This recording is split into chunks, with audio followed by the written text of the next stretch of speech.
Halo, jumpa lagi dengan tugas 3.1a.6 demonstrasi kontekstual modul 3.1 wawancara dengan pemimpin atau kepala sekolah.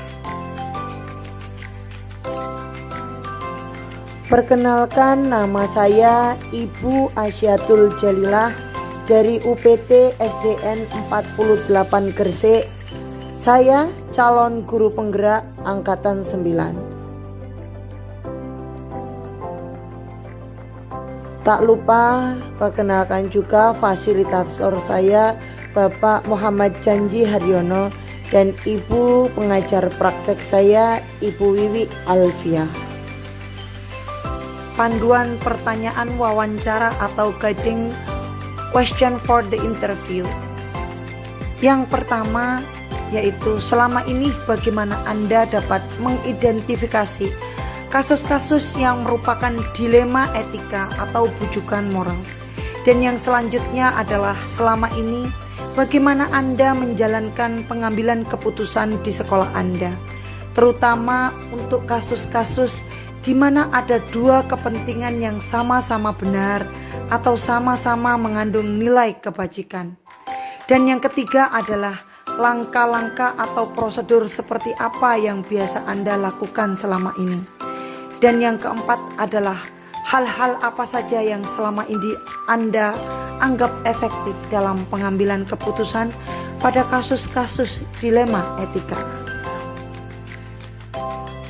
Panduan pertanyaan wawancara atau guiding question for the interview. Panduan pertanyaan wawancara atau guiding question for interview adalah yang pertama, hal-hal apa saja yang selama ini merupakan tantangan dalam keputusan pada kasus-kasus dilema etika. Dan yang kedua adalah apakah Anda memiliki sebuah tata kelola atau jadwal tertentu dalam sebuah penyelesaian kasus dilema etika. Apakah Anda langsung menyelesaikan di tempat atau memiliki sebuah jadwal untuk menyelesaikannya? Bentuk atau prosedur seperti apa yang Anda jalankan? Adakah seseorang atau faktor yang selama ini mempermudah atau membantu Anda dalam pengambilan keputusan dalam kasus-kasus dilema etika? Dari semua hal yang telah disampaikan, pembelajaran apa yang dapat Anda petik dari pengalaman Anda mengambil keputusan dilema etika? Yang kasus pertama adalah berikut hasil wawancara dengan Kepala Sekolah UPT SD Negeri 6 Gresik. Perkenalkan, nama saya adalah Happy Yusita. Saya Kepala UPT SD Negeri 6 Gresik. Assalamualaikum, Bu Happy. Waalaikumsalam warahmatullahi wabarakatuh. Apa Bismillah. Maaf mengganggu, Bu Happy. Ini saya ada tugas untuk mewawancarai kepala sekolahku dalam hal pengambilan keputusan, Bu. Itu ya? Bu Happy bisa kan? Doa, ya tidak apa-apa Bu Jalela. Bu Jalela ini angkatan berapa dengan? Angkatan 9 ingin Sukses lagi. Garda terdepan. Kayak Bu Badan Gresik. Bu Happy juga kadang-kadang ini. Saya mau saya undang jadi tentang tugas saya yang pertama, Bu. Kira-kira Bu di sekolah Bu Happy ada permasalahan kah, Bu? Iya, sekarang ini sekolah saya lagi bermasalah. Kenapa? Karena kemarin bulan Desember itu kebetulan salah satu dulu agama Katolik Kristen gitu ya, itu sudah mati. Sehingga murid kami yang jumlahnya 512 siswa, itu 12 siswanya itu termasuk masuk ke dalam agama Kristen. Karena ekornya pensiun, kami itu kan harus mencari pengganti. Berarti ini terjadi dilema gitu nggih. Iya, dilema Bu. Dilema kenapa? Tetap ya, pembelajaran agama ini adalah fondasi. Agamanya nggak ada ini kan saya harus tetap mencari siapa ya yang punya ekonomi. Adakah Bu masalah lagi selain dilema etika atau rujukan moral itu ada nggak Bu? Kebetulan untuk saat ini ya Bu Jalila itu belum ada untuk budaya moral. Itu sampai hari ini itu Alhamdulillah. Kalau di sekolah kalau permasalahan mungkin banyak itu nanti Bu Happy juga bisa mengidentifikasinya Bismillah ya pokoknya. Karena kenapa 512 anak itu kan masalahnya macam-macam. Ini kompleks. Nggih. Bu, saya mau tanya yang kedua. Nggih. Untuk bisa menangani permasalahannya dilema etika tadi Bu, bagaimana Bu Happy mengambil keputusannya Bu? Iya. Yang pertama-tama itu saya kan harus tetap siapa yang ngajar anak-anak ini. Nggih. Ya saya identifikasi terlebih dahulu masalahnya itu. Kemudian saya karena ini lembaga sekolah di dalam dinas pendidikan, saya matur kepada dinas pendidikan. Bagaimana Bapak ini sudah pensiun, apakah dari kami prihatin? Karena dinas pendidikan ini juga agama, jadi saya harus maturnya ke Departemen Agama dari sana. Ternyata untuk guru agama saat ini Pak sendiri masih kekurangan. Akhirnya saya bersama Ibu Komite itu gimana ya solusinya ini ya, mengadakan bimbang-bimbang sama komite stakeholder yang ada di sekolah karena ini terkait dengan tim kurikulum dan pembelajaran ini harus berjalan. Ya akhirnya diadakan rapat terlebih dahulu cari solusinya bagaimana, apa yang harus kita lakukan seperti itu. Terima kasih, itu berarti ini solusinya yang dilakukan Bu Happy langkah-langkahnya. Nah, pertanyaan yang ketiga ini Bu Happy tentang prosedur seperti apa yang bisa dilakukan oleh Bu Happy.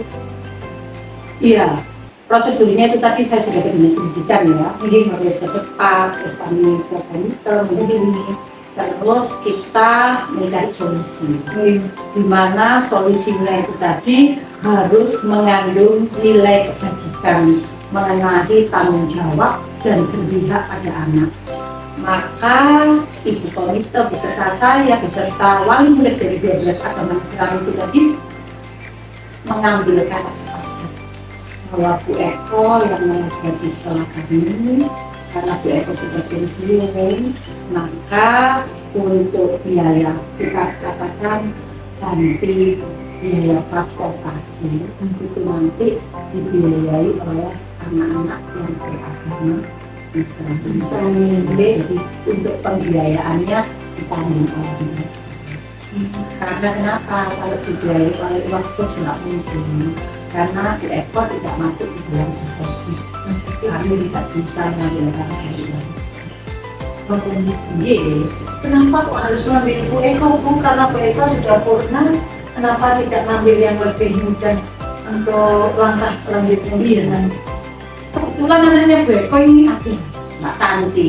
Kami kemarin sudah berbicara sama Mbak Tanti. Mbak Tanti gimana kalau Mbak Tanti yang ngajar Ibu dan bilang gitu. Mbak Tanti sendiri kebetulan ngajar di SMP 3 di SMP 1, jamnya juga ada. Kami juga menghubungi kepada SD UPT SD 5 dan guru agama Kristen di sana berdiri juga. Jamnya juga ada, muridnya sekitar 12 juga. SD Setiap Budi yang memang sekolah nasional ini sama dengan sekolah kami hubungi untuk 2 hari datang kepada kami dan itu sudah kami tawarkan ke wali murid, tapi wali murid tetap berkenan Bu Eko saja Bu, tidak mau diundangnya Karena tahu top rekodnya dari Bu Eko.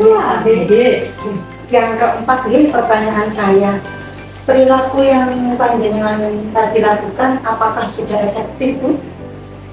Insya Allah sampai saat ini sudah efektif Bu. Karena kenapa? Kami itu kalau ada masalah-masalah kan jelas nanti itu mencari solusinya tuh dengan tim. Masalah ini terjadi karena apa sih? Kalau masalah sama Bu Eko ini kan kebetulan tim kurikulum ya. Kami berbicara sama tim kurikulum terlebih dahulu. Tapi sebelum tim kurikulum ini kami panggil Bu Eko terlebih dahulu. Bu Eko keputusannya jadi tetapnya dari sini mau kan. Ternyata Bu Eko nyaman. Setelah mau kami diskusikan kembali dengan komputer, dengan tim kurikulum. Tapi yang tak terlupa adalah 3 prinsip, yaitu mengenai hasil akhir, peduli, dan peraturan. Ini Juga mungkin juga ya Bu ya, ke bawah, ke guru-guru juga ya Bu. ya harus tahu juga sebenarnya apa yang dilakukan oleh kami. Karena kenapa? Ketika hal itu dilakukan jadi satu suara semua. Terbuka, benar-benar terbuka dan transparan. Kenapa? Karena tahu keputusan itu kita ambil bersama. Luar biasa ini Bu. Ini Bu Epi kan sekolah besar ini Bu. Jadi Ya, sama-sama. masalah itu banyak juga gitu loh, Banyak. Bu. Problemnya bermacam-macam. Saya mau tanya tentang Bu ya, prosedur yang dilakukan Bu Epi tadi untuk pengambilan keputusan sehingga solusinya dilema etika bisa terselesaikan Bu. Kalau Bu Epi sangat luar biasa ya Bu. Langkah-langkah dan prosedural yang dilakukan Bu Epi juga luar biasa bagi saya. Ada sangat transparan dan sangat terbuka. Gitu. Kenapa? Karena dengan hal seperti itu kan semua sudah tahu ya. Iya. Kalau nggak tahu, kami nggak tahu kok rasanya nggak enak gitu. Iya. Kalau sudah tahu berarti kan satu komando sama semua, biar teman-teman juga bertanya enjoy di sekolah merasa nyaman. Itu yang kita utamakan adalah pelayanan publik. Ibu, luar biasa ini Bu Epi. Bu, saya mau tanya dengan berbagai masalah yang terjadi di sekolah tadi, dilema yang dihadapi Bu Epi ini luar biasa. Saya lihat itu. Nah, adakah Bu dari satu permasalahan tadi tantangan untuk Bu Epi? Oh iya, yang pasti Bu Jalela, tantangan kami itu banyak lah ya, tapi kita kan harus bersifat transparan dan terbuka. Kami harus menjelaskan kepada semua warga yang ada di sekolah, wali murid terutama, biar mereka tahu masalah-masalah yang terjadi di sekolah. Tetapi kami tak lupa, prinsip yang kami gunakan adalah 3 prinsip, yaitu mengenai hasil akhir, peduli, dan peraturan. Berarti ada peraturan Ibu di situ di Iya. dalam permasalahan itu. Jadi, Ada rasa peduli juga dengan sekolah. iya, karena kenapa anak itu duduknya di sekolah itu. Aturan juga harus ditaati untuk semua warga sekolah, dan kami istilahnya tidak memandang ini anaknya siapa, kalau siapa, ya itu tadi pembelajarannya harus berpihak sesuai dengan karakter yang mereka miliki. Kita kembangkan karena anak itu kan punya kejadian. Setiap anak itu nggak mungkin sama karakternya, sama bakatnya, sama kepintarannya, yaitu kan kodrat yang mereka punya ya. Dan kita memahami bahwa setiap anak itu unik dengan bakatnya masing-masing sesuai dengan kodrat alam dan zamannya. Ayo kita sebagai guru di depan menyiapkan anak-anak ke depan sesuai dengan zaman. Zamannya ini seperti sesuai dengan zamannya. Ya. Selanjutnya Bu Epi, saya mau bertanya yang keenam. Untuk permasalahannya Bu Epi tadi ke Bu Eko, adakah jadwal khusus Bu? Iya. Jadi gini Bu, kami itu kalau ada masalah, nggak harus ada jadwal. Oh, ada. Jadi jadwal itu biasanya saya lakukan secara fleksibel. Oh, gitu. Artinya ketika ada masalah, ya ayo kita buat jadwal. Oh, ada. Sesuai dengan istilahnya apa yang diperlukan. Jadi fleksibel lah jadwalnya. Situasinya kondisional. Yes, konvensional.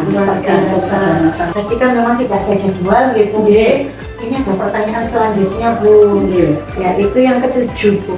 Adakah seseorang atau faktor-faktor yang mempermudah atau membantu Bu Epi dalam pengambilan keputusan itu selaku kepala sekolah itu? Iya, ini kebetulan sama Bu Eko ya Bu Jalila. Jadi pengambilan keputusan kami itu karena kami punya satu teamwork dalam sekolah itu. Ada beberapa tim kan, ada tim itu, kemudian satu yang paling mendukung itu adalah komite sekolah. Kami bersama komite sekolah selalu melakukan bersinergi dalam satu, yaitu memajukan anak-anak. Ini bagaimana sekolah ini lebih baik daripada sekolah yang lain. Setiap masalah pasti kami bicarakan dengan komite sekolah. Karena kenapa? Ketika kami membicarakan itu, kami selalu berprinsip menggunakan 9 langkah dalam pengambilan keputusan. Luar biasa nih Bu nih. Ilmunya kepala sekolah ini luar biasa Bu. Sebentar lagi dengan tinggal tunggu sampelnya saja. Ya Allah, benernya Ibu. Itu saja Bu. Terus yang ke-8 itu, dari semua yang dialami Bu Hetty untuk di lingkungan etika ini, adakah Bu pembelajaran yang dapat diambil Bu, yang dapat dipetik dalam pengambilan keputusan itu? Kami biasanya mengambil keputusan yang pertama yaitu melalui pendekatan individu terlebih dahulu, by person. Mana yang terjadi masalah kan individunya dulu. Yang kedua yaitu kami biasanya bersifat transparan dan terbuka, di mana keputusan itu mengandung nilai-nilai kebajikan, kemudian 3 prinsip serta 9 langkah dalam mengambil keputusan yang nantinya ketemu satu kata, yaitu win-win solution. Luar biasa. Ilmunya luar biasa ya, win-win solution ini. Win-win solution itu Solusi yang terbaik. Iya, harus. Nanti itu kesimpulannya gitu ya. Bu, saya terima kasih sekali dikasih waktunya dalam hal tugas saya wawancara kepala sekolah, dan ilmunya Bu Hetty ini ke saya. Terima kasih sekali. Saya terima kasih, Bu Jalila juga sukses selalu. Amin, amin. Saya doakan nanti program PJBN lulus. Amin. Allah. Setelah itu memperoleh stempel ya. Dapat SKP ya. Amin. Terima kasih Bu Hetty. Saya pamit undur diri. Assalamualaikum. Waalaikumsalam warahmatullahi wabarakatuh. Terima kasih. Yang kedua adalah wawancara dengan Kepala Sekolah UPT SDN 48 Gresik. Bismillahirrahmanirrahim. Assalamualaikum warahmatullahi wabarakatuh. Perkenalkan, nama saya Bu Olivia Evita Dewi, biasa dipanggil Bu Evi. Untuk saat ini, alhamdulillah saya diamanai sebagai Kepala Sekolah di UPT SDN 48.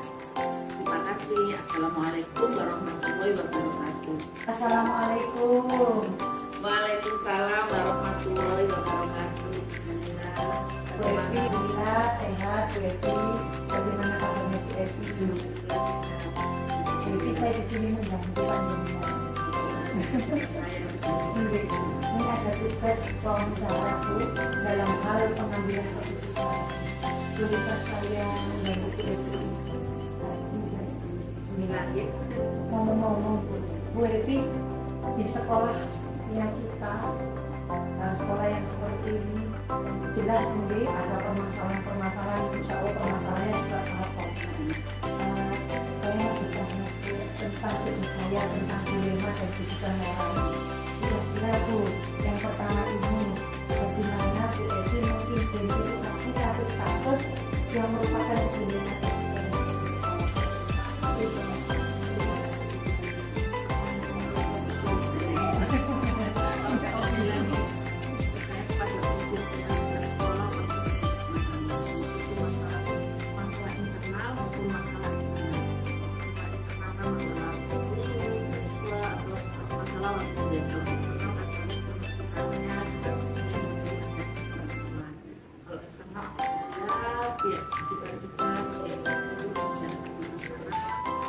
di wartawan juga di sekolah juga kalau internal masalah internal sekolah di PJSD hampir 50% itu anak ini anak-anak yang pikiran mereka itu sekolah itu memang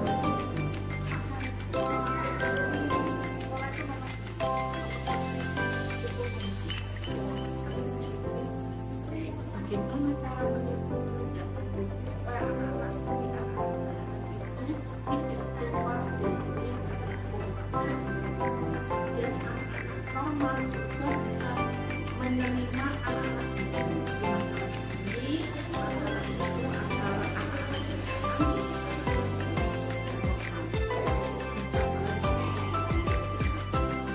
Ada kesenjangan di antara lingkungannya.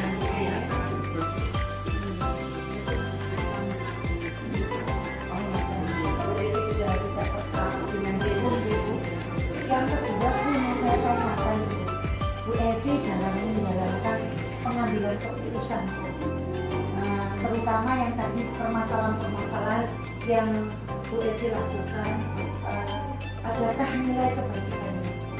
kan ini dari apa itu anak-anak normal dan tidak mencontoh untuk anak-anak jalanan tapi anak-anak jalanan supaya mereka itu bisa bersekolah melanjutkan dan bisa mengenal walaupun jarak bisa ada masukan apa itu ini dari apa itu. Pertanyaan selanjutnya Bunda, apa yang benar-benar step by step-nya itu untuk pengambilan keputusan bidang kita yang terjadi di sekolah kita itu? Jadi yang sudah saya sebutkan langkah-langkah yang pertama itu diadakan rapat dulu kita berapa itu kita selesaikan bersama-sama. Setelah itu biasanya yang contoh misalnya terjadi di kelas 4 atau kelas 5 biasanya dari hasil keputusan tersebut pihak wali kelasnya mendatangi apa itu murid yang bermasalah kenapa tidak ke sekolah apa masalahnya. Setelah itu karena memang benar tidak ke sekolah pihak sekolah saya dengan apa itu kepala sekolah dengan guru lapor ke dinas. Di situ ada solusinya ya tadi itu solusi untuk pakai atau sekolah adalah karena kewajiban pemerintah adalah anak-anak yang 9 tahun wajib wajib belajar. Ini berarti ini sudah luar biasa nih Bu. Langkah-langkah panjenengan, satu memang peduli anak-anak, yang kedua dengan juga berusaha untuk ini Bu, rasa pedulinya itu bisa nanti menimbulkan hasil akhir yaitu isinya sesuai dengan prinsip yang ada di sekolah. Jadi yang selanjutnya Bu, apakah ada hal-hal yang selama ini Bu Evi dalam pengambilan keputusan itu sudah dikatakan sudah efektif kah? Menurut saya itu mengambil keputusan anak-anak karena anak-anak sudah tidak tegur lagi anak-anak normal. Contohnya Bu si A itu kok gak pernah masuk ya mereka anak-anak yang bisa bilang mereka adalah anak istimewa. Kalau kamu ingin dapat itu mereka nanti kamu dapat rapor aku kamu apa enggak ya Bu jadi anak-anak tidak ada apa itu namanya anak-anak jadi kita kasih pengertian mereka tidak ini mereka masih tetap melaksanakan disiplin sekolah juga ya apa menurut saya itu Berarti memang betul mungkin sudah efektif pengambilan keputusan panjenengan tadi melalui tahapan-tahapan. Pertanyaan yang kelima Bu, hal-hal apa saja yang selama ini merupakan tantangan dalam pengambilan keputusan pada kasus-kasus bidang narkotika? Tantangannya panjenengan tadi Bu. dia ada pro kalau setiap keputusan pasti ada yang senang ada yang tantangan kalau yang senang itu kita tidak usah kecil karena tidak usah berkesan nanti yang kurang senang atau yang kurang itu saya kasih gambaran dengan bukti yang nyata misalnya waktu saya pertama kali di sini ada peristiwa saya di sini Februari 2021 2020-an masuk yang dinaikkan kelas ini. Saya tidak sebutkan nama, sebelumnya si A tidak naik kelas, akhirnya sampai sekarang dia tidak bersekolah. Saya tidak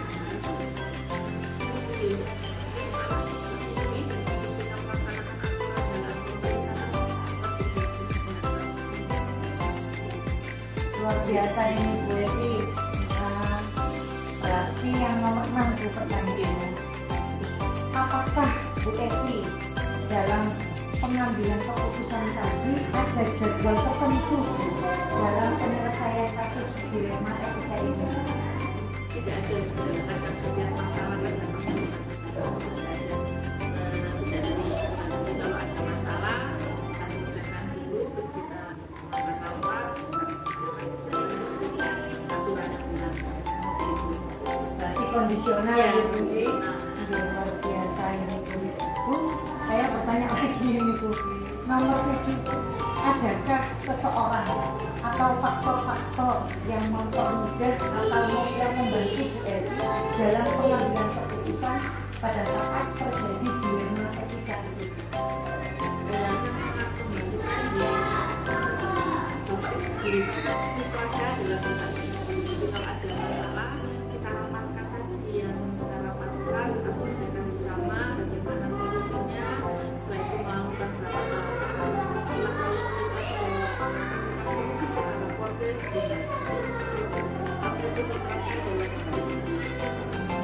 Stakeholder yang ada di sekolah ini pertanyaan terakhir ini Bu Evi, saya mau tanya ke Bu Evi, dari semua hal yang telah disampaikan pembelajaran apa yang dapat dipetik dari pengalaman dalam pengambilan keputusan dilema etika ini?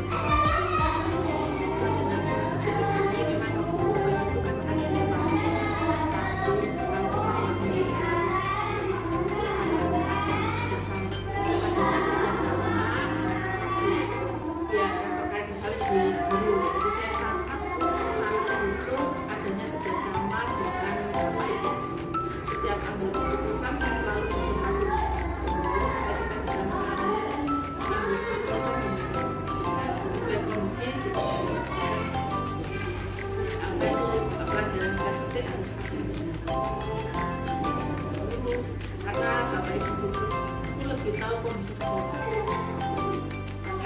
Apa itu saya ambil itu tidak ada yang memang ada pro dan kontra itu ada. Tapi menurut saya itu apa itu kebaikannya itu lebih banyak dibanding apa itu Adanya kerjasama. iya adanya kerjasama. Terus saya juga yang tadi kesimpulan yang tadi kan yang pertama kerjasama.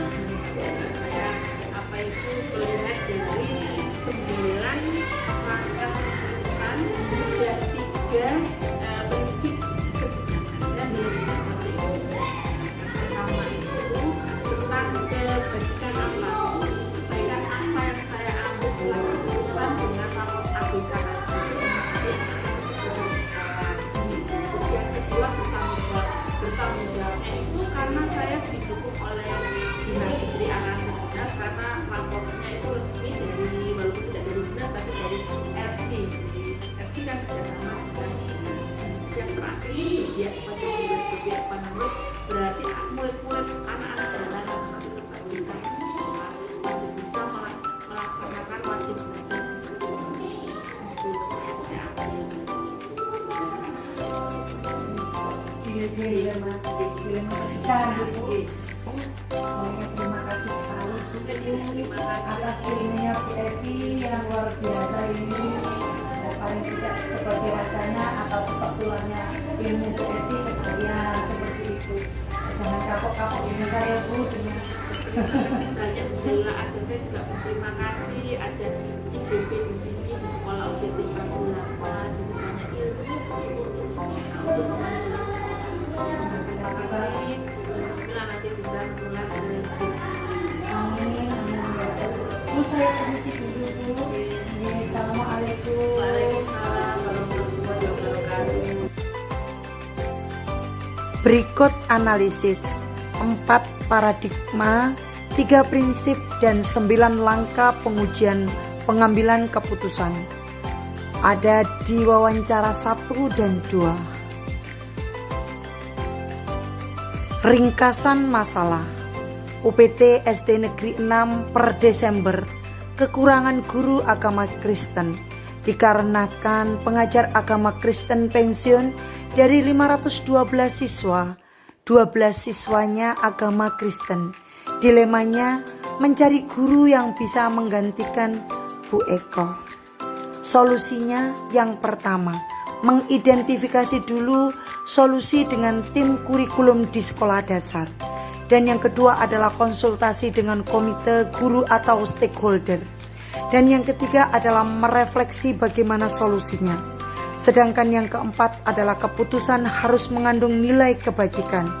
Berpihak pada murid dengan cara Bu Eko masih tetap mengajarkan pelajaran Nasrani dengan biaya ditanggung wali murid. Bu Eko masih tetap digunakan karena masih menjadi yang terbaik. Ringkasan masalah UPT SD Negeri 48 mengalami masalah dalam kesenjangan atau iri untuk anak-anak reguler dengan anak jalanan, di mana anak-anak jalanan tingkat kedisiplinan kurang karena terbentur ekonomi. Anak jalanan ini harus bekerja untuk kehidupan keluarga. Solusinya yaitu membuat rapot ABK tersendiri antara anak reguler dengan anak jalanan. Yang kedua adalah kerjasama dengan stakeholder yang ada di sekolah. Paradigma studi kasus pertama ini dari keempat paradigma yang digunakan dalam studi kasus ini adalah kebenaran lawan kesetiaan. Kesetiaan atau keloyalan pada guru dihadapkan dengan kondisi kebenaran yang terjadi untuk bisa menjadikan jalannya roda pembelajaran di sekolah. Paradigma studi kasus yang kedua adalah dari keempat paradigma yang digunakan dalam studi kasus ini adalah rasa keadilan lawan rasa kasihan. Menurut syarat kelulusan, anak tersebut tidak memenuhi ketentuan itu. Sudah adil dan tepat. Secara rasa kemanusiaan, ada rasa kasihan jika tidak diluluskan, mengingat anak tersebut tidak akan mendapatkan masa depan. Melakukan prinsip resolusi. Dari ketiga prinsip penyelesaian dilema, mana yang akan dipakai? Yang pertama, berpikir berbasis hasil akhir atau end-based thinking. Yang kedua adalah berpikir berbasis peraturan atau rule-based thinking. Dan yang ketiga adalah berpikir berbasis rasa peduli atau care-based thinking. Kasus 1 dan kasus 2. Tahapan 9 pengambilan dan pengujian keputusan. Kasus yang pertama, mengenali nilai-nilai yang saling bertentangan. Nilai-nilai yang saling bertentangan dalam kasus ini adalah nilai keadilan bertentangan dengan nilai kebenaran dan kepedulian. Menentukan siapa yang terlibat dalam situasi ini. Yang terlibat dalam masalah ini adalah Dewan Guru, Kepala Sekolah, dan wali murid atau stakeholder yang ada di sekolah. Mengenali nilai-nilai yang saling bertentangan. Nilai-nilai yang bertentangan dalam kasus ini adalah nilai kebenaran lawan kepedulian. Yang kedua adalah menentukan siapa yang terlibat dalam situasi ini. Yang terlibat dalam masalah ini adalah Dewan Guru, Kepala Sekolah, stakeholder yang ada di sekolah. Langkah yang ketiga adalah kumpulkan fakta-fakta relevan dengan situasi. Kasus yang pertama, murid butuh guru agama Kristen. Kasus yang kedua, kesenjangan antara reguler dengan anak jalanan dalam kedisiplinan hadir. Pengujian benar atau salah kasus 1 dan 2 adalah merupakan langkah yang keempat. Uji legal, apakah ada aspek pelanggaran hukum dalam situasi itu? Bila jawabnya adalah iya, maka situasi yang ada bukanlah antara benar lawan benar atau dilema etika, namun antara benar lawan salah atau bujukan moral. Dalam masalah ini terdapat dilematika, tetapi tidak ada pelanggaran hukum. Uji regulasi, bila situasi yang dihadapi adalah dilema etika dan tidak ada aspek pelanggaran hukum di dalamnya, mari kita uji apakah ada pelanggaran peraturan tentang kode etik di dalamnya. Dalam masalah ini terdapat dilematika, tetapi tidak ada pelanggaran kode etik. Uji panutan, berhubungan dengan prinsip berbasis rasa peduli atau care-based thinking, di mana ini berhubungan dengan golden rule yang meletakkan diri kita pada posisi orang lain. Dalam masalah ini, jika hal ini terjadi pada idola saya yakin beliau akan melakukan keputusan seperti yang saya lakukan ini.